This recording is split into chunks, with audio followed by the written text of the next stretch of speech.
All right, good morning everyone and welcome to Storytelling with Data. I'm KatieRose McEneely. I am the president of LACONI Technology Section. LACONI is the Library Administrators Conference of Northern Illinois, and its goal is to introduce library staff to new technology and ideas, best practices, and popular programs. I am the electronic resources librarian at Rosalind Franklin University, and today I and Gwen Stubar are hosting this program, Storytelling with Data. Our speaker today is going to be Courtney Richardson, who is a PhD student at the University of Illinois' iSchool. Courtney has an MFA in graphic design, and she creates visualization projects about African American history so that she can present archival material to the public in new and engaging ways. Courtney's going to give a presentation, after which I'm going to give a short presentation about practical dashboards for libraries. Please hold all questions to the end. If you're having any issues or you want to put in a question as a placeholder, please do use the chat. I will be monitoring that as we go. And without any further ado, I am going to switch our presentation to Courtney, and we'll get started. Okay, hi everyone. I'm going to turn off my video shortly when I switch over to my slides, but I just want you to see my face. But first I just wanted to say thank you all for coming, so to speak, online today to hear this presentation. And thank you especially to LACONI, KatieRose, and Gwyneth. Thank you guys for your warm invitation and just your help along the way with getting this together for everyone. So let me just switch. I'm going to do this share screen, so bear with me. Should be flawless, but let's see.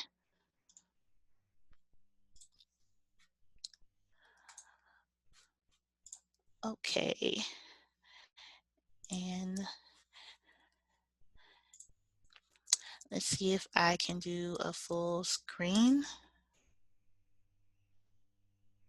Okay, hopefully that worked out for everyone. Okay, I see Gwen is giving me a thumbs up. Okay, so great. So my presentation today, telling a story with data from an artist's perspective, will essentially pull from my backgrounds in art, design, and information research in order to share my take on data visualization or data storytelling. We'll first walk through a brief overview of the basic parts of a story, followed by a few tips on visual language and data. Then we'll spend the remaining half reviewing these principles alongside my current art textile project involving a data story. So let's begin with reviewing some basic parts of a story. I first want to emphasize that data is simply information. Though this may be obvious, I personally believe the term data can trigger many assumptions as being some type of special measurement or conversion of numbers with special authority, or something that requires decoding of some nature in order to access and to understand it. So sometimes this term data can appear intimidating, especially if you need to present it in some fashion. These sentiments do not apply to everyone, but for those who kind of cringe at the term data, I just want to first assure you that essentially data is information. So if you know and have worked with information, then you know and have worked with data. Take assurance in knowing that essentially you're not new to this data, that is. Plus, as information professionals who interact with people about information on a regular basis, you're already ahead of the pack. So you may desire to visualize data. You won't have to start from square one. You'll most likely just be honing the things and the tools that you already know. So essentially you want to, 1, identify the story surrounding your data or information, 2, structure that story, and 3, deliver the story. So starting with identifying story, let's compare the following statements. As you observe the following slides, determine for yourself which of the following is a story. So first statement reads, our library staff really engages with our patrons. Second statement reads, last summer, our team launched a young adult program. In spite of a few mishaps along the way, the program became a success. So let's take a mental note of the differences between these two statements. While the first statement offers a message about positive staff and patron interaction, the second statement offers a concrete example via a short story. Both instances relay information, yet the second one with a story presents more verifiable information. But we can strengthen this story even further. So let's incorporate additional data. Last summer, our team launched a young adult program.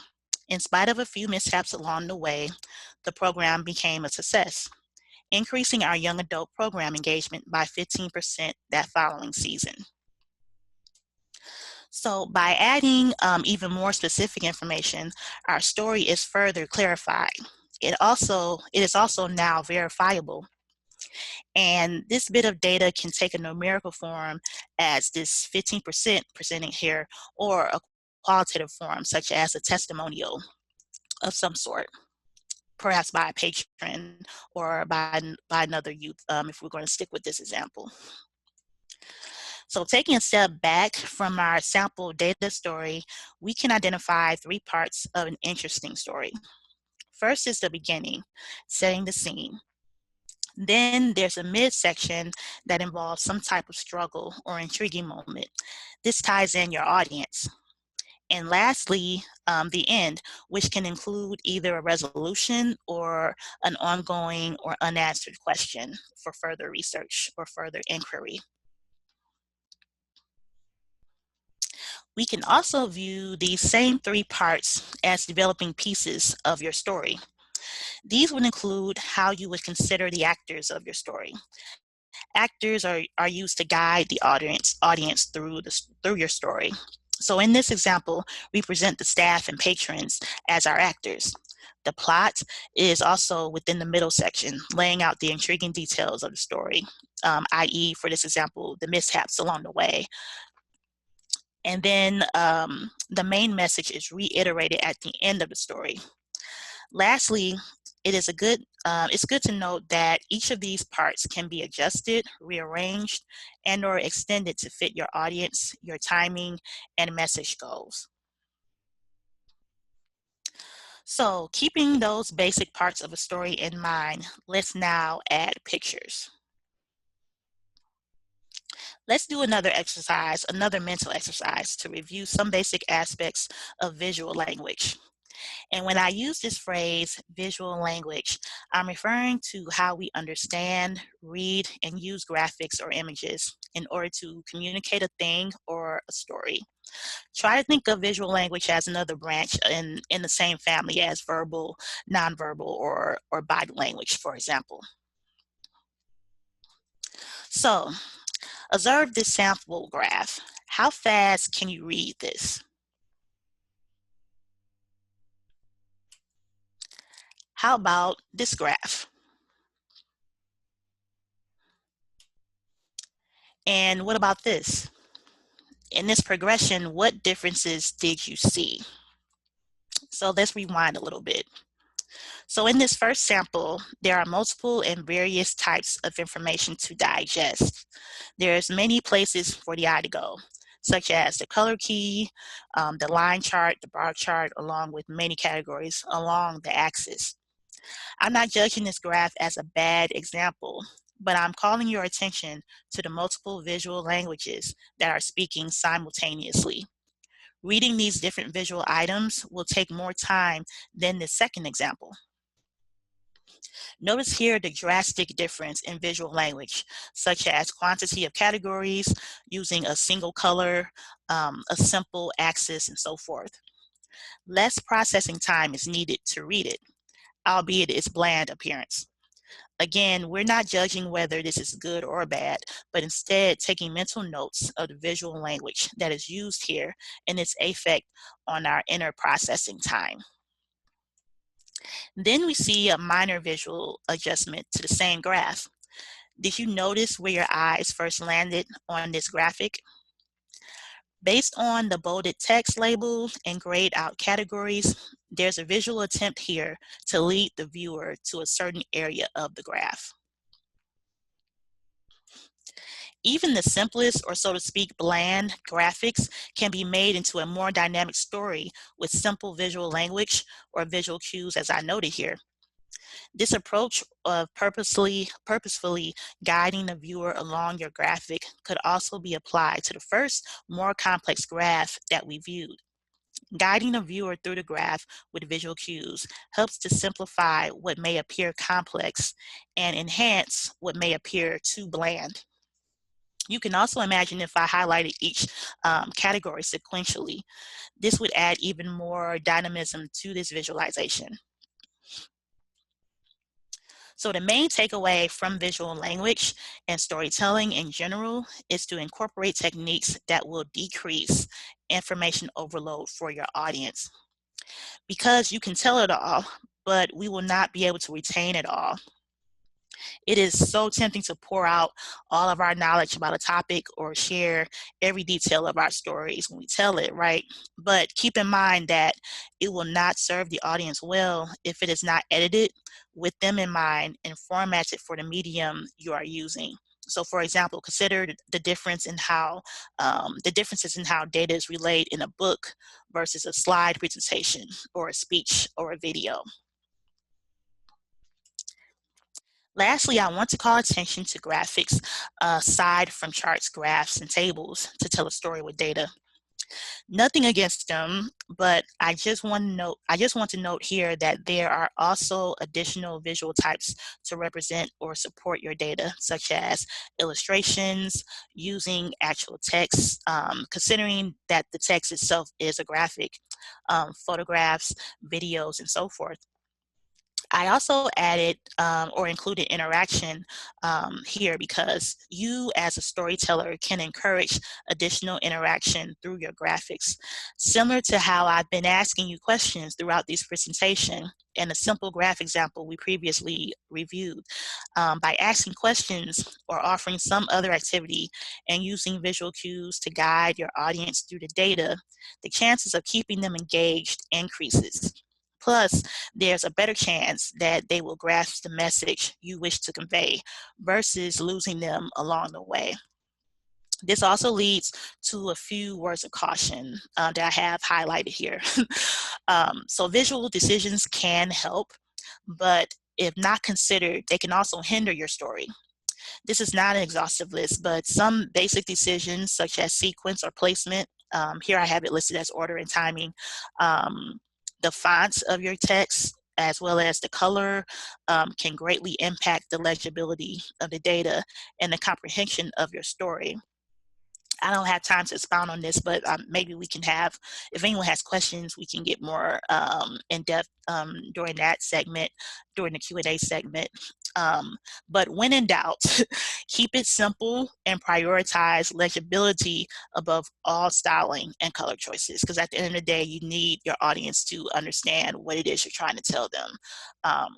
Also, when possible, have someone else view your data story or rehearse it to others for constructive feedback. So this was pretty much a crash course on story, data, and visual basics. Definitely not exhaustive, but hopefully offered some foundational elements for you to build upon regarding data storytelling with visuals. So in this last half of my presentation, we are going to switch gears a little bit and walk through a data story of my own. As you're viewing and listening during this segment, I'd like you to try to note my visual language and decisions. Then at the end of my story, we'll quickly review some of these visual decisions that I made. So let me tell you a story. So this is a piece of art that I'm working on, constructed from a public data set. It is digitally printed on cotton and hand embroidered. It consists of 1,089 names that travel or crisscross along the space. These names represent family members, neighbors, strangers, and perhaps friends and enemies, all traveling together to and from the same destinations. Varying colors represent the various ships in which these travelers were transported. And at closer view, we see a little more about how names connect and disconnect. Additional information about these connections can also be seen, such as child of, which you can kind of see. I hope you can see my cursor. This is grayed out child of, or his wife and boy here. Although visibly complex and abstract when viewed from a distance, at closer view, we are able to identify what makes up this larger picture. So these names or this data represent actual people who in 1783 immigrated by ship from New York, America to Nova Scotia, Canada after the American Revolution. Historically referred to as the Black Loyalists, they were documented by British and American soldiers in a book entitled The Book of Negroes. This registry lists information about each person, 3,000 total, such as their name, age, physical description, and so forth, more of which I'll display later. So this work addresses issues of reproduction that occurred when the manuscript version of the Book of Negroes was translated into a CSV format, similar to a spreadsheet.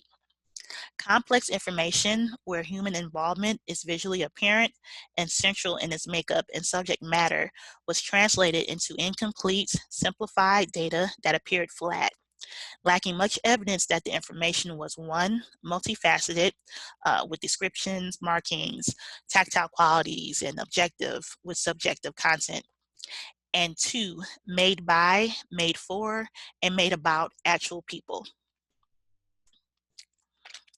I aim to challenge this flattened representation by resituating and making central human evidence that remained in the CSV format.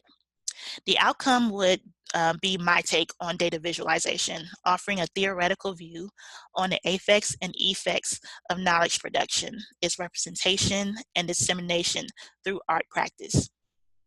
This work is not intended to function as a resolution or replacement for this CSV, but instead to function as an artistic iteration of this version. So this artwork aims to represent human experiences, to evoke insights, questions, and discussions about identity, orientation, and mobility from those who view and interact with it. So I want to take a little time to more closely view and compare the source material with the CSV iteration and review the types of information that was collected and later translated. So here I just have a snapshot of one of the spreads of this manuscript here. And as you can see, it's just kind of like just a tabular format with handwriting entries with the headings across the top and pretty much text within each cell. And so taking a closer look at these headings, we can see what information was originally collected. So I'm going to move from left to right just to read off these headings. So here we see that the name of the vessel and their commanders are noted here. The destination where they're bound is also noted. The names of each traveler is here. Their age, their physical description is noted here, along with the information of their claimants or former owners with their names, as well as their place of residence. And then in this final column is more information about either the travelers or the claimant's profession. Oops, I'm sorry. And then on this, on this opposite side of the spread is a remarks segment. And here it's just more of a free-form space where more biographical information is written about each traveler. Mainly, I think what I've read is just more information about how they obtain their freedom or documentation. And so this is a snapshot of the CSV format, the information that was translated over from the manuscript. So I'm going to walk through again from left to right. So these first three columns, we can kind of ignore them for this segment because they appear to be just auto-generated numbers. So you have like an ID, perhaps correlating with each entry or numbering of each entry, and then the page number here and the number of the row, again, to correlate back to the physical manuscript. And so here at the vessel column is when we start seeing which information is translated over. So we see the name of the vessel, the commander's name, wherever it was presented. We don't see an example in this snapshot, but then the name of the traveler is translated over as well as their destination. And then what I want you to know is this this interjection of a new column or a new category labeled gender. Where we have M for male, F for female, C for child. And then at this end column is, I'm sorry, I think I'm blocking the age. And let's keep going. So to continue, oops, sorry. So to have a more closer view of comparing one with the other, I kind of highlighted one entry for Daniel Barber here, so we can see what was actually translated one-to-one. So from here, we see his name and a destination and his gender and his age. And then going back to the original manuscript, we see correlations here with his name written and the age here. But what is missing is this worn out physical description that's placed here. And also note the other descriptions that are also written here, such as healthy stout man, healthy young woman, and other like problematic language such as mulatto from Madagascar, and such. And even here we have health, I think healthy, blind of the right eye. So physical descriptions like that are left out. And then we skip over to the opposite side of that same spread. We see in his remarks section, it's noted that it says he was made free by Mr. Austin Moore of Little York nigh 20 years ago. And so also going back to that previous gender column, that is a new intervention done in the CSV. So pretty much all the information from the description and the remarks is pretty much condensed to that one gender column that we saw previously. Okay. So returning to my previous apples to apples slide, we can see the many gaps that are made with the CSV copy. Now let me show you how I've attempted to visualize traveling motions of the Black Loyalist immigration in my artwork. With the intention to amplify the humanity of those documented, I focused on individual names. As this was the most unique identifier remaining in the CSV. This is about 1/3 of the total persons who traveled to Port Roseway, known today as Shelbourne, Nova Scotia. And again, the names are color-coded according to the ship name. Based on clues and the name entries, such as wife of or child of, or matching last names that were listed next to each other in the CSV file, I was able to identify and group relatives and or their neighbors.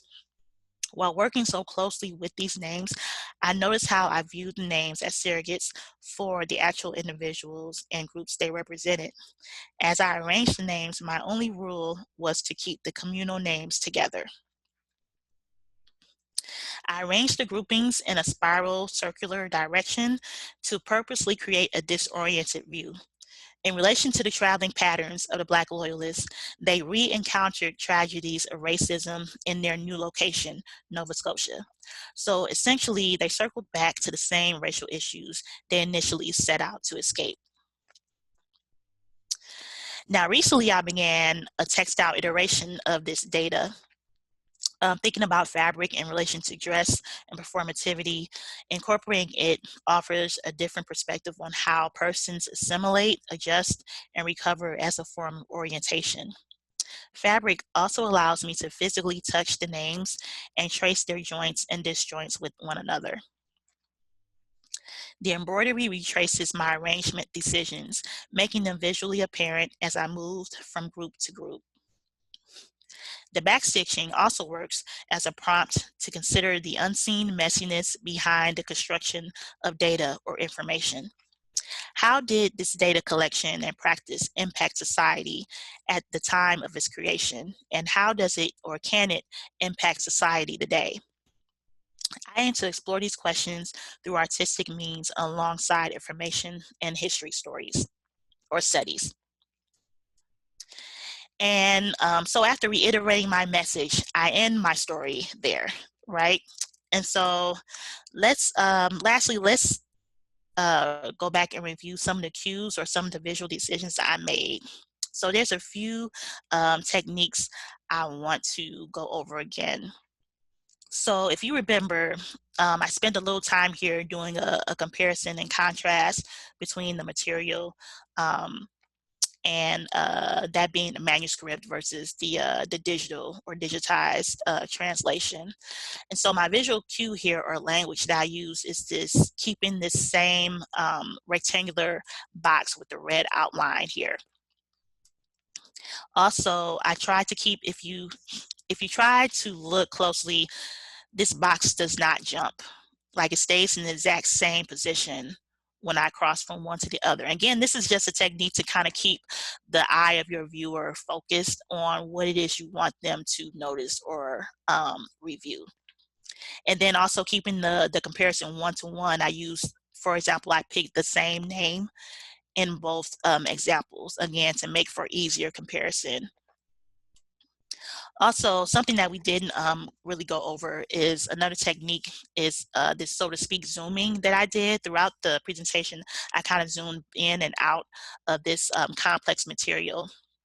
So what appears initially to be like a collection of something that's illegible or complex to grasp, by zooming in to it or blowing it up or whatever, I can give you a easier or more direct look into what is actually collected here.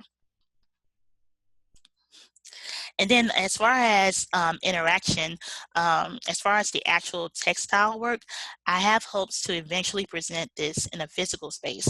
I want to allow people to actually interact with with the fabric or material and to somehow leave their impressions via writing or discussion or some other form. So, as a final wrap up, we have reviewed one, basic parts of a story, which is setting the scene, include an intriguing moment, and end with a resolve or open inquiry. And then two, tips about visual language and data, which included using visual cues to simplify what may be complex. You can't show and tell it all. There's more than charts that you can use, and use styling to help, but not to hinder. And then three, the story presentation, which included the case that I'm currently working on with the textile artwork. So here I just kind of want to reiterate that how you present your information is just as informative and important as the information itself.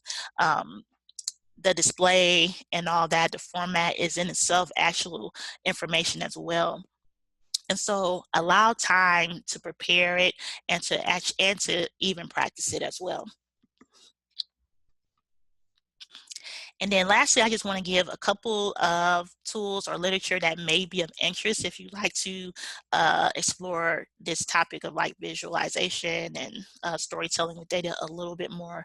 So me as a graphic designer, I pretty much just stick to the professional tools that I've used since I was an undergrad. But those tools, although they've gotten a bit more accessible with the cloud, they can be a bit expensive, and there's definitely a learning curve. But I played a little bit with Canva, the app from canva.com, and they also have a graphs or a graph maker to play with. Now I have not played with that yet, but Many of my colleagues, they pretty much use or have used Canva and when dealing or making presentations and the like. So if you're interested and you don't know about this, or you may already know, but in case you don't know, this may be a space that you can kind of play for free. They do have a free version. There are paid options, which probably have more. Give you more, I don't know, maybe customization. Um, but this could be a safe area to begin working with graphics and creating charts and things like that. And next, there's a book entitled Storytelling with Data by Netflix that I think may be really helpful for you if you are interested in delving more deeply into storytelling with data. I had this book in a previous course. For my information sciences program. And a lot of the material really correlated with the design principles that I already gathered from my art and design background.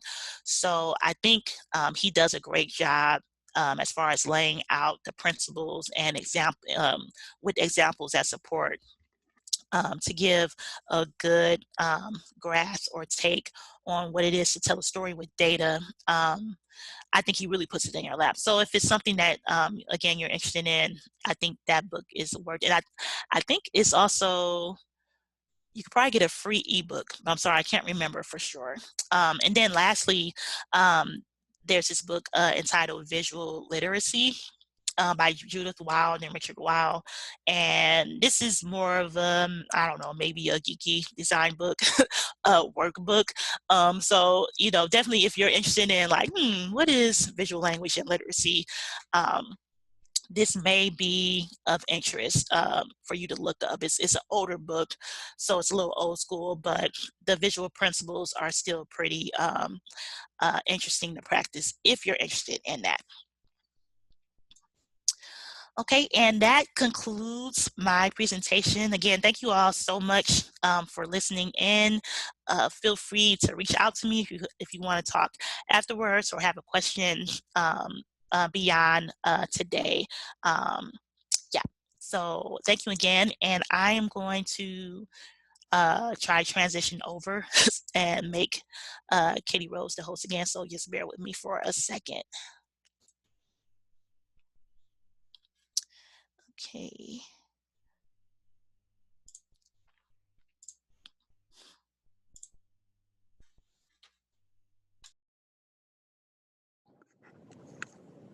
All right, thank you so much, Courtney. That was really fascinating.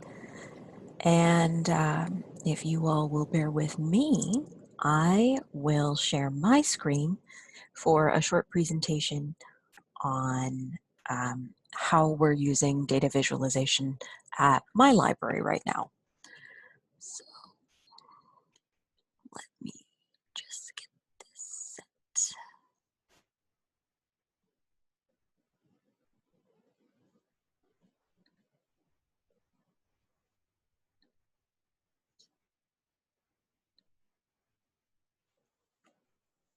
Nope, nope, wrong share. See, we're learning.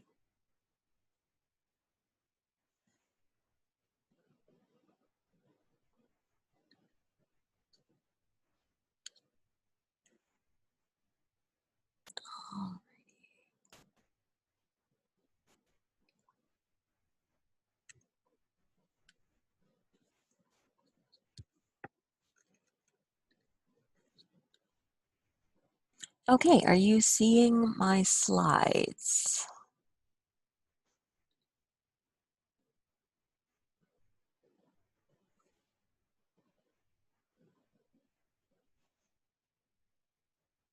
Okay, great. That is fantastic. Let me just get us to...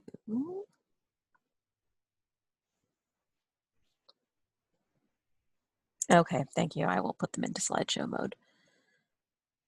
I will say this worked before the meeting, but that's just how you do it, isn't it? Okay.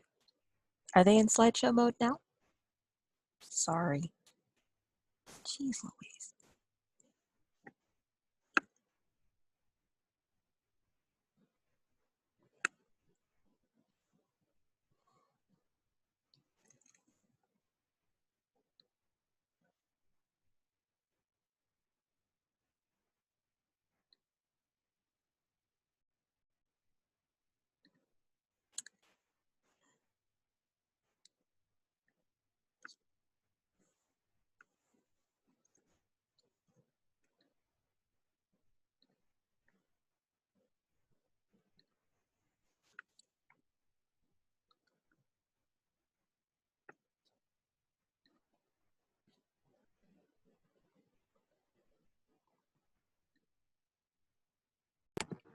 While KatieRose is getting set up, I just want to let you know there are going to be other webinars by LACONI, and we have other board members on here as well.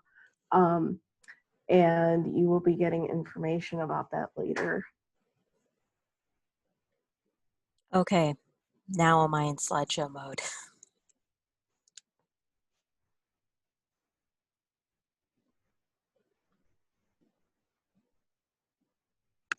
And I've minimized the chat, so I can't tell if...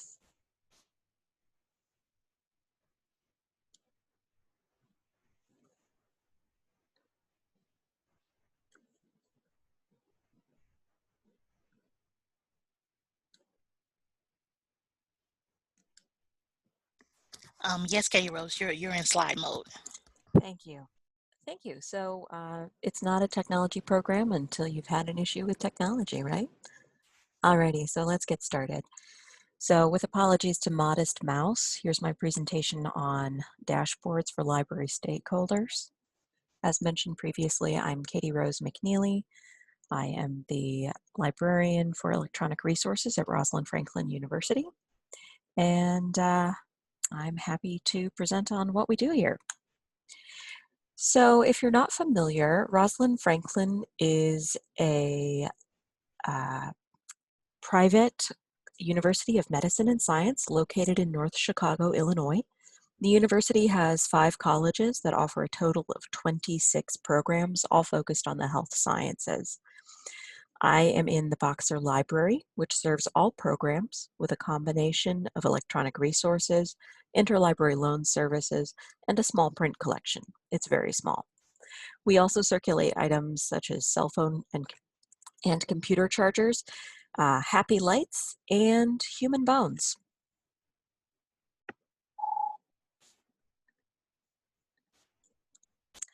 So our library staff is pretty small. We have a library director, an electronic resources librarian, and an instruction and outreach librarian, which we are currently hiring to fill. We also have an administrative director who manages a lot of our financial and day-to-day physical space. She also oversees our student workers, and we have 2 full-time library assistant twos who handle cataloging and physical materials and interlibrary loan. Our library assistant ones spend 100% of their time at the circulation desk, serving students at the point of need. We do not have a traditional reference desk, but we do have reference email and reference chat. We also have some student workers. So who do we share our information with? We share with our Library Advisory Committee, which is comprised of faculty and, bizarrely, 2 graduate students. Student Library Advisory Committee, our Chief Information Officer, who's the library's boss. He also oversees information technology. And we also share with our accreditors who look at information like how much study space we have available, what our student satisfaction is, and that's collected in partnership with Student Affairs, and how many resources we have available. We also share survey data with RAILS, the Illinois State Library, the Association of Academic Health Libraries, the Association of College and Research Libraries, and others.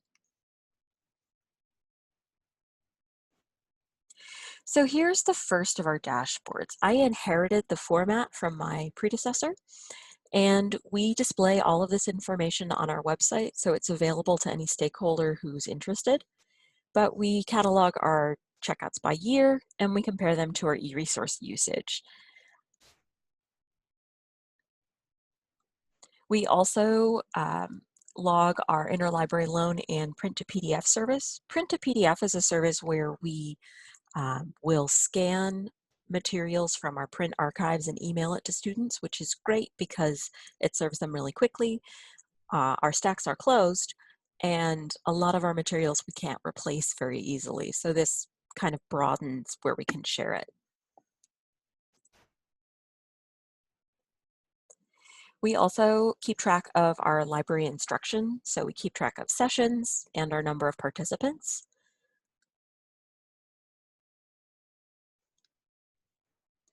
We also keep track of reference questions answered, and these are, of course, answered via email or through chat. And we also have video tutorials, which we're slowly phasing out. They just haven't been as relevant to our students. And lastly, the most important chart is for library space usage. Space is really at a premium on campus. We're the only 24-hour space where students can study. And student satisfaction surveys consistently say they need more space to study. And this is information that our accreditors look at as well. So we have been documenting this for a number of years. We continue to document it, and we're hoping to make a case to get more space now that a research park has been built on campus and the floors above the library are currently empty. So that's a process, and we're definitely working on it. So one thing you may have noticed throughout these charts are the colors. I made a point to use our branding colors, which the hex colors were provided by our marketing department. And I tried to make sure that there was a change in the intensity of these colors so that if perhaps you had a visual disability or you were colorblind, it would be easier to see. I do think they're crowded, and I'm hoping to play around with different ways of telling this story so that people who, see a bar chart and automatically tune out will feel more engaged. So there are a couple of tools that I've been looking at to try and make these charts more interesting, more engaging, and have a better presentation overall. All of these charts that you've seen here were created with PowerPoint and Excel, and I feel like there's more we can do. So if you don't have a marketing department uh, and you're not exactly sure what your brand colors are, you can use Adobe Color to extract them from your logo or to find a color palette that's complementary. The logo pictured here is from my previous employer. Shout out to Fremont Public Library. And you can see that if you just upload an image, it will extract those colors for you. So it's a nice option if you are not comfortable with color theory and if you just want to find a way to make sure that you're representing yourself in a consistent manner. Another tool that I've been looking at is Tableau Public. It's the free version of Tableau. There is a little bit of a learning curve, but it is a really nice way to kind of play with and explore the data. It's not a tool that I'm going to be using at Rosalind Franklin, just because we have another tool that I'm going to touch on in just a moment. But one thing I really love about it is that they have the gallery, which allows you to browse visualizations put together by other people and kind of get an idea of how big their data set was, how they were organizing that information, and why they made the choices that they made. So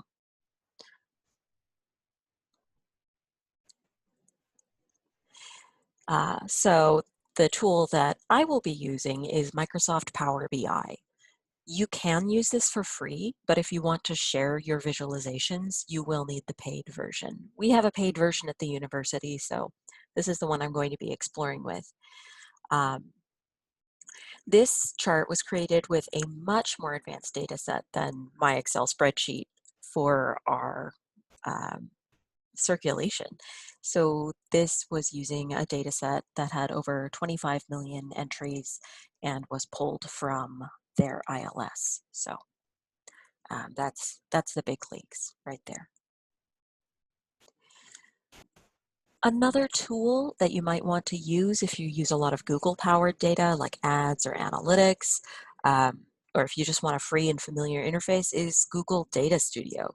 There are a lot of resources there and templates that can help you kind of build a good understanding that can be neatly embedded in the work you already do. We are a Google Suite institution, so this is another resource that is really accessible for me. I don't know what the learning curve might be for someone else, but Google is Google and it owns our data anyway, so we might as well make some use of it. Lastly, and this is a tool that's a little bit more focused on exploring data sets and visualizations. So it can kind of give you a fun look at what the masters are doing. It's called Information is Beautiful. This is a section from a chart cataloging what's kosher, halal, both, neither, and if it's tasty or not. And that just tickled my funny bone. So those were those are the resources that I've been looking at. There are a number of other free design resources out there if you're interested in the Adobe level professional design tools like Inkscape or GIMP. Again, the learning curve is pretty high on those, so these are just some resources that I thought are really good for a jumping off point. So I'm going to stop my share now, and we'll take some questions. And yeah.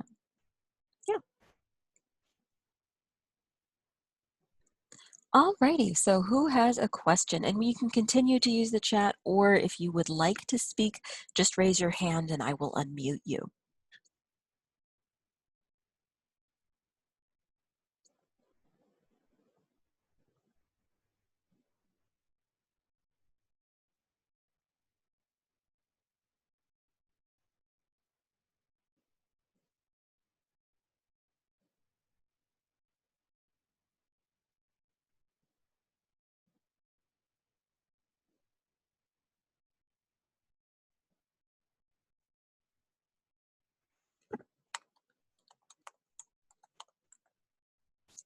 Any questions?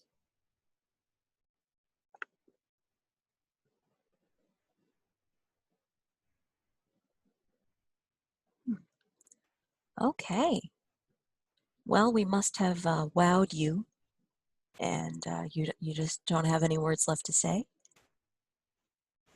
I will share the slides after this presentation, Ivy, so you'll be able to see them at that time. And we are recording this just as a reminder. So all of that information will be available. We'll send out a link to all the participants, but it also is going to be posted on LACONI's channels.